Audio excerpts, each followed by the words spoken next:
endures only as long as a society embraces doing that which is right and that which advances a society. I think all of you would agree with this, that in a society, especially when the light of the gospel made its way up into Europe and transformed Europe with the Enlightenment and the Reformation, that literally changed the warring nations of Europe into ones that began the greatest level of innovation, advancement, and prosperity that the world had seen up until that point. Europe became the leader in the world in innovation. Ideas never known before came out of Europe. And out of Europe, of course, came the United States of America. When those who came over, known as the Pilgrims, the very first settlement, as you know, was Jamestown in 1607, and then in 1620, the Pilgrims came across the Atlantic. And they had a very specific mission statement when they came. Their mission statement was to advance the gospel of Jesus Christ where it wasn't known.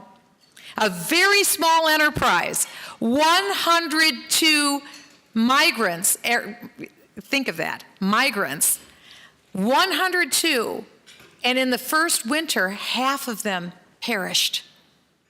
And yet that little seed grew up and created the mission statement and the values and the principles that innervated this most magnificent of societies. The ones to which all of the other nations of the world wanted to emulate and to which they wanted to repair, to our nation. And so now here we are. In the last 30 years, certainly enhanced in the last 15 years, we have seen a level of migration that is unprecedented in history. But this migration is very different. It's for all aspects, it is a planned, forced invasion of one completely different culture, one completely different religion, into areas of the world known and built upon Christendom. So if you look at Europe, which was built upon Christendom, and if you look at the United States, surely built upon Christendom, meaning the Judeo-Christian platform, as well as Canada, as well as Australia, as well as New Zealand, these countries have been bombarded with the movement of migrants from one particular religion, that being Islam. They have turned the European nations literally upside down to the point where some nations at this point are considered almost unrecognizable. If you look at France, the Islamic population in France is now 10% Muslim. 10% is considered by experts the tipping point. Now think of this, a formerly Christianized nation, primarily Catholicism, but also Protestants and various other religions, certainly not all Christian. But in France, with now 10% Islamized, the country by experts, we are told, is effectively over. The Christianization cannot overcome the 10% level of Islam that has come into that country. That's unbelievable. Unbelievable. If you look at the capitals of Europe, Brussels in particular, 25% of Brussels is now Islam. That is probably why so many of the terror attacks that we have seen have been planned, financed, and carried out from the enclaves, particularly Molenbeek in Brussels. Do you remember when 130 people were killed in Paris, France? The instigators came out of the Molenbeek area of Brussels. Not only is that going on, we saw what happened yesterday in London. It happens with such frequency now, we can't take it in. Yesterday in London, we don't even know for sure the number that are dead yet. We don't know, or I'm sorry, the number that are injured yet. It was what's called a bucket bomb that literally anyone could make. It didn't require any level of expertise. And what has happened now is that the terror threat has moved from very sophisticated, highly trained jihadists to now being a movement of sort available on the internet where ISIS members, maybe 20 years old, sitting in their basement, writing on an internet, puts out a call. And they say, get in your car, in your neighborhood, don't come to Syria, don't come to Iraq and fight, get in your car and plow into a group of civilians and take out as many as you can. And in no time at all, that's exactly what happens. Or they'll say, don't come to Syria, don't come to Iraq. Now, in your neighborhood, start with the explosions. Take a knife and start knifing people. We had that in St. Cloud, Minnesota. We had a Somali who came in on the refugee resettlement program. He had a job as a security guard. He was off duty, but he dressed up in his security guard uniform. He went to the largest mall in central Minnesota, known as the Crossroads Mall. He walked in, pulled out his knife, and he started stabbing one person from St. Cloud. Then he stabbed another, and then he stabbed another, and then he stabbed another, and then he stabbed another, and then he stabbed another, and then he stabbed another, and then he stabbed another, and then he stabbed another, and then he stabbed another. That happened. In the largest city that I represented when I served in the United States Congress. That happened less than a year ago. And when that happened, the only reason he was stopped is because there was an instructor who was teaching concealed carry classes in how to take out snipers and aggressors. And he dropped this murdering terrorist, but it took 4 shots. Because you see, after the first shot, he got up to kill more. After the second shot, he got up to kill more. It wasn't until the 4th shot that he was done. Why is that? Why do we see this level of violence? Why do we see this level of murder? Why is it that every single one shouts Allahu Akbar and says they are doing it for their God? Why is that? Could it be that their religious texts cause them to do that? Yes, it could. Yes, it could. If only politicians, if only law enforcement, if only pastors would read and understand what the Quran, the Hadith, the Surahs, what the text of Islam points to as their motivation. You see, this is not tough to figure out. All you have to do is listen to the terrorists. They can't wait to tell you what their motivation is. You may remember with me, I think it was 2 years ago, when 2 terrorists, also from sub-Saharan Africa, in London, saw a soldier known as drummer Lee Rigby. They had on their backpacks, and they pulled out their machetes.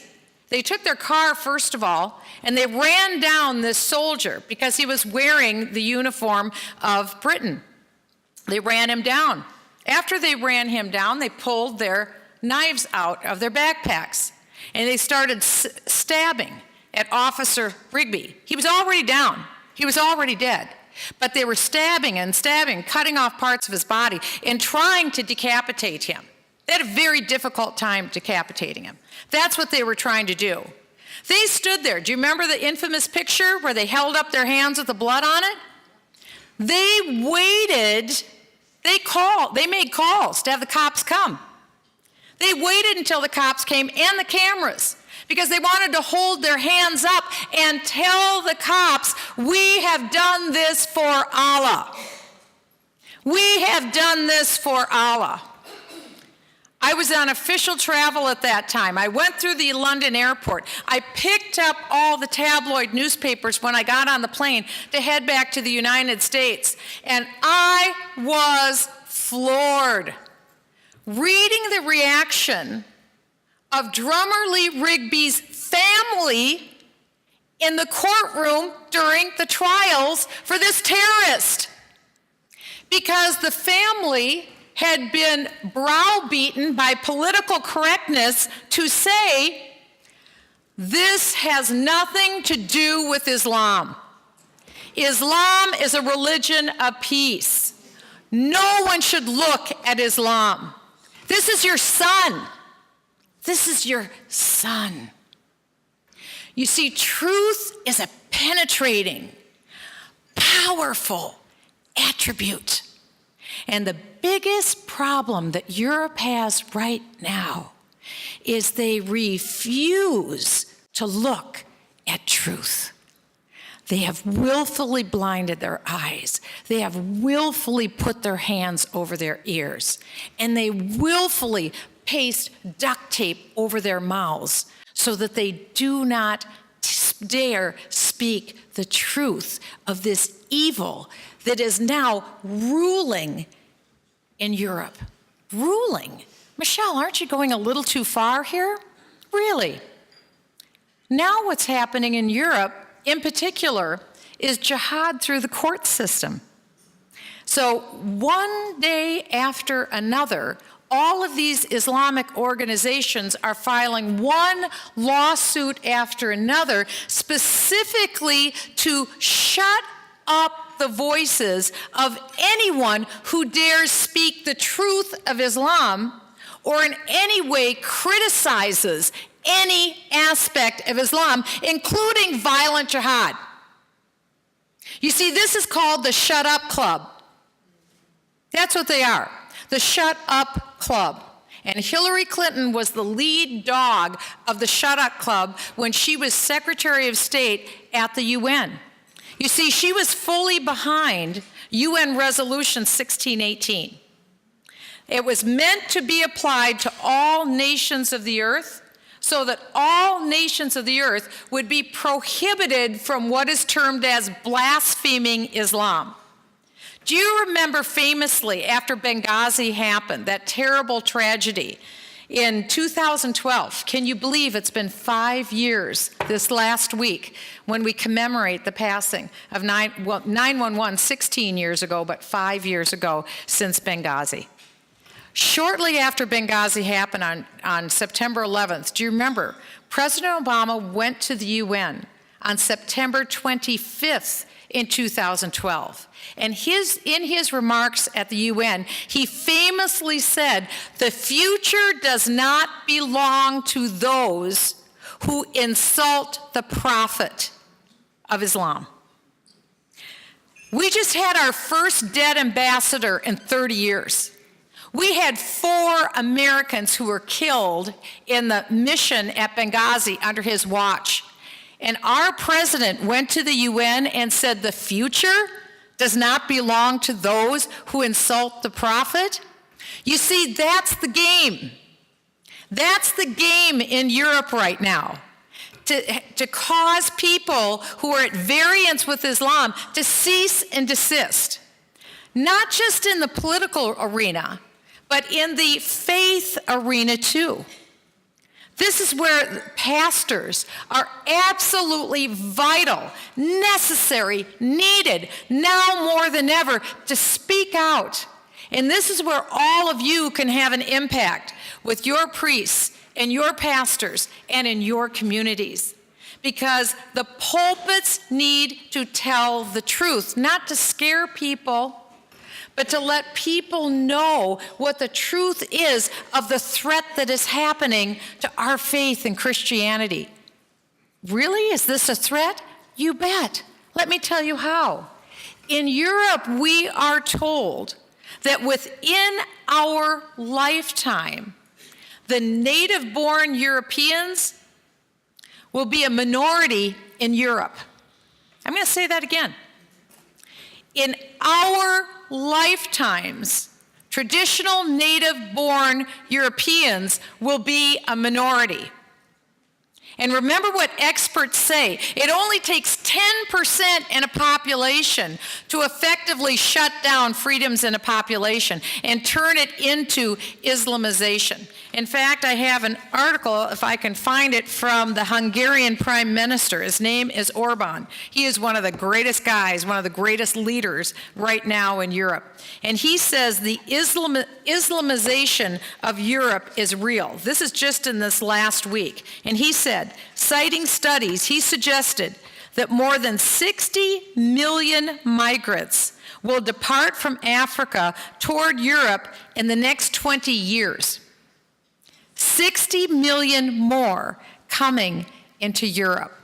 Now think of 20 years ago, 1997. It doesn't seem that long ago. That's when Bill Clinton was president. We know, what's happened in the last 20 years. But just for a frame of reference, 20 years passed. Now think 20 years from now. And in Europe, having at least another 60 million more migrants. That doesn't include the natural population growth. As a matter of fact, the demographers tell us that in the country of Austria, within 20 years, 40% of the students in the schools in Austria will be Muslim. That's in 20 years. In Germany now, the numbers have escalated. In Sweden, in 20 years, native-born Swedes will be a minority in 20 years in Sweden.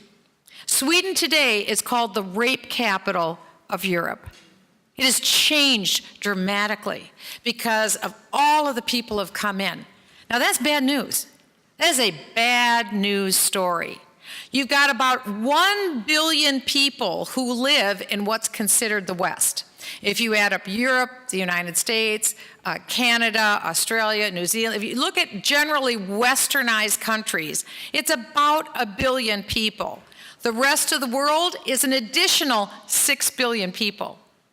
We are looking at a population explosion, not in Europe.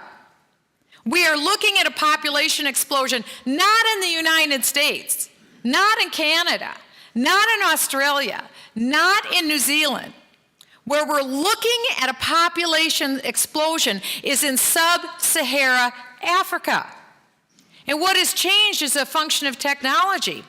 In the deepest, darkest, most impoverished villages, there are cell phones with 4G everywhere. And so if you're on your cell phone and you see what your cousin has living in St. Cloud, Minnesota, you want it too.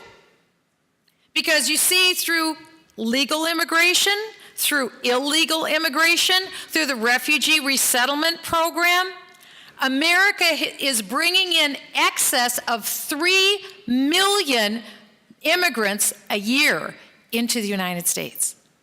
3 million. That's probably so it's probably about 1% of our population a year. We have been binging on immigration in the last few decades in the United States like never has occurred before in our history.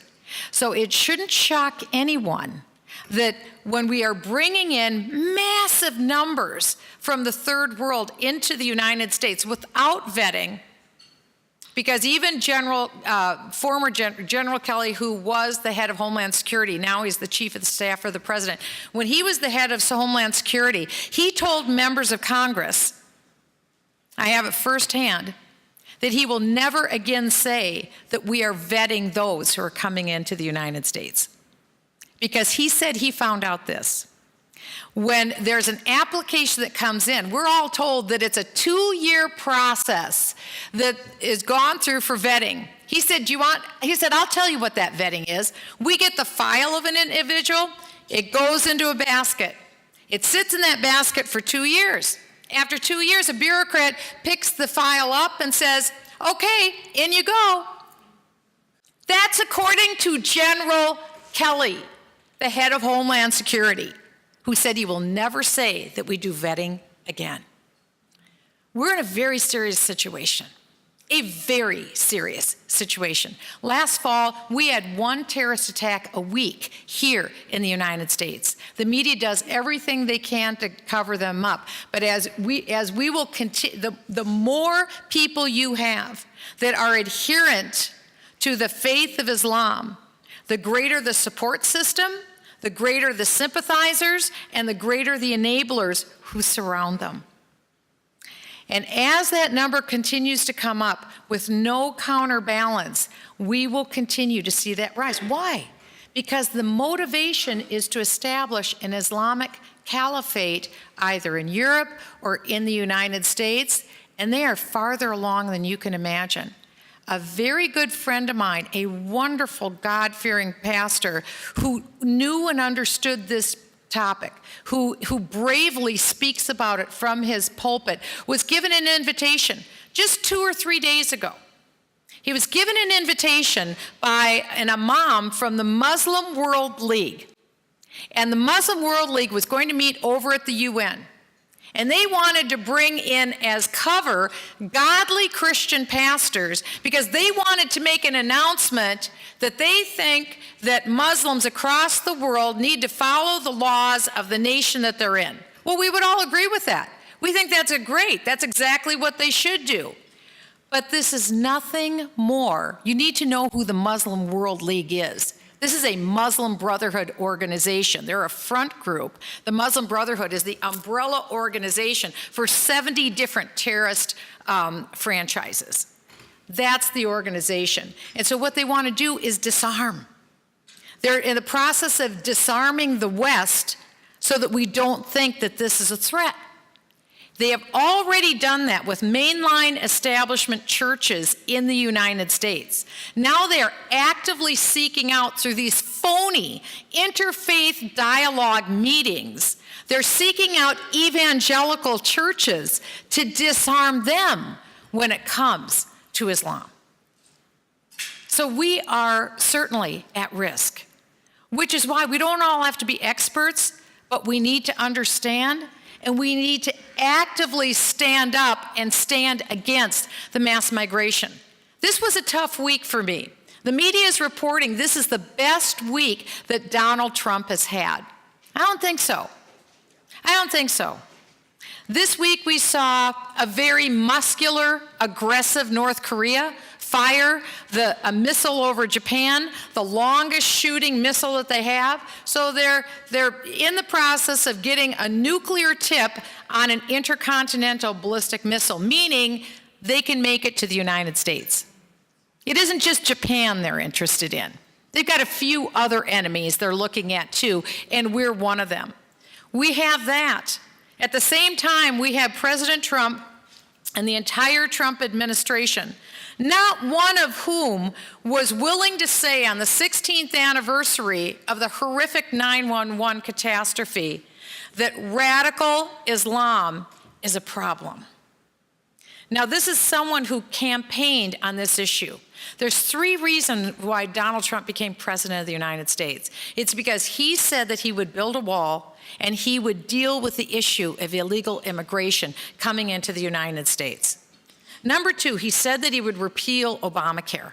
Number 3, he said he was going to do something to stop Sharia supremacist Muslims from coming into the United States. And the reason why that's important is because if you are a Sharia supremacist Muslim, which means you believe that Islamic Sharia law is what you follow, you will never follow the Constitution of the United States. So for this imam from the Muslim World League, the real question for him is this: do you renounce, imam, Islamic Sharia law in all of its parts? Do you renounce it?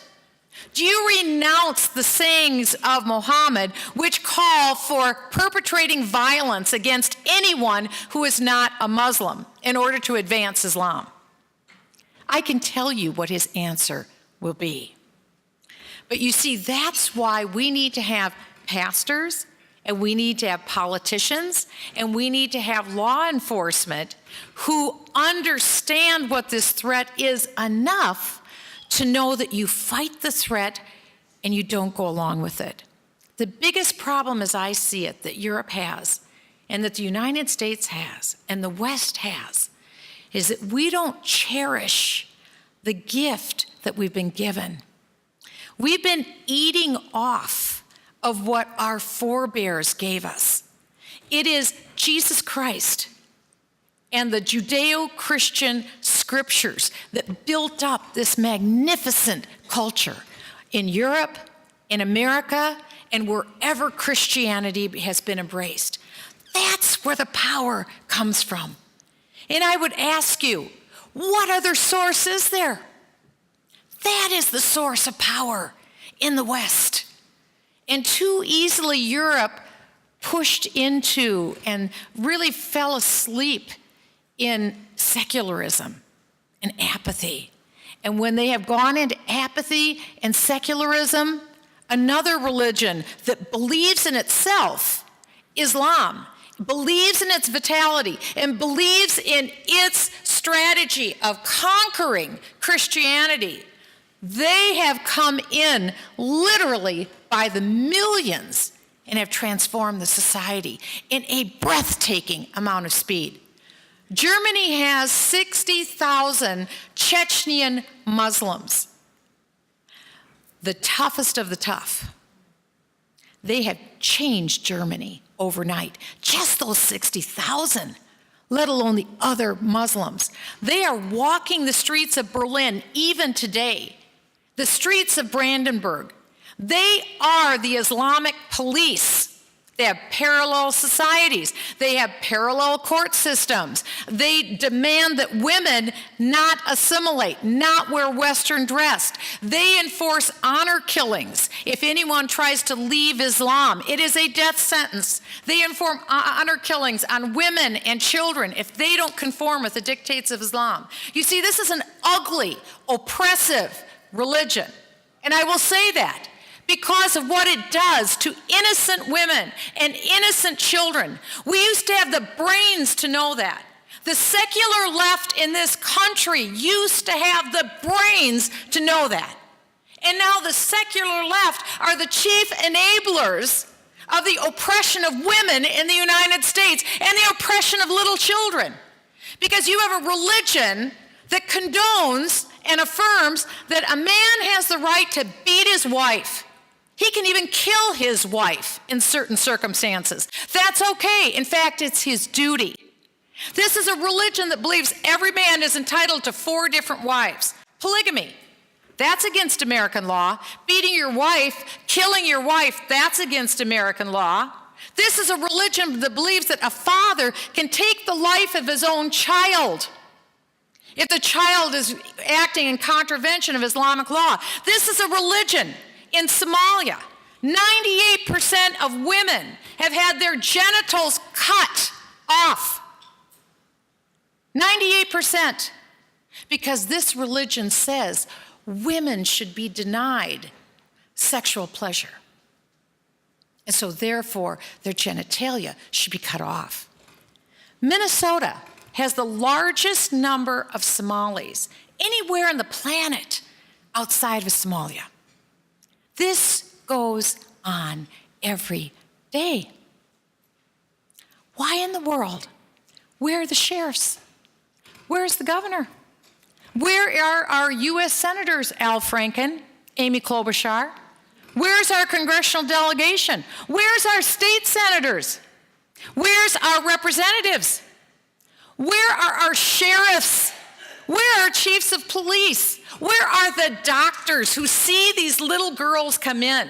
Where are the OBGYNs who see women come in to deliver a baby? And because of this horrific scarring, the woman can't even, she's incapable of delivering a baby without additional extensive surgery. Where's the reporting? Oh, but they'll report on you if you say something wrong. In Minnesota, if you say something about Islam, there's a hotline. There's a hotline in Minneapolis, and it is run 24 hours a day, 7 days a week. Live person takes it. If you say something about Islam, in fact, there's also a phone number for the Justice Department. You'll get a call placed to the Justice Department, too, if you say something about Islam. Because the Minneapolis City Council passed a resolution that it is a hate crime to say anything against Islam. You see, the Minneapolis City Council has submitted, and it has now given in to the dictates of the UN Resolution 1618, and they have willfully muted themselves. You see, then it's game over. It's game over, and the Shut Up Club has just won, which is why we need to make sure that we never, ever, ever succumb to speech laws. Because when we do, it's game over on every topic you care about, because then the left gets to dictate. How did we get to that point? Because we forgot who we were. We forgot our magnificent inheritance. We forgot that it was through Jesus Christ and the principles of the Bible that created this society and gave us even the idea that we have right to speech. Various cultures throughout time, people didn't have the right to speech. It's what the king allowed. It's what the potentate allowed. It's what the dictator allowed. Remember Daniel? There were speech codes in Daniel's day. This is not a new thing. It's only liberation in Jesus Christ that has given us the right to free speech and protections for women and protections for children and protections of inheritance law and in marriage. You see, it's a great inheritance that we have been given. And it's one that we should never take lightly. One that is worth protecting because there is no other. What other is there? And it's here at Eagle Forum, an epicenter of people who get it. You get it. You understand that.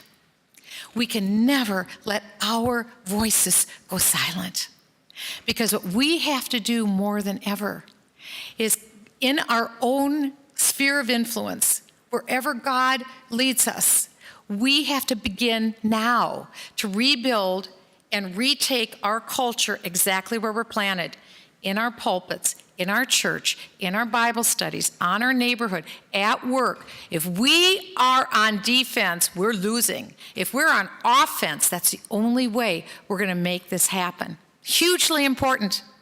Hugely important.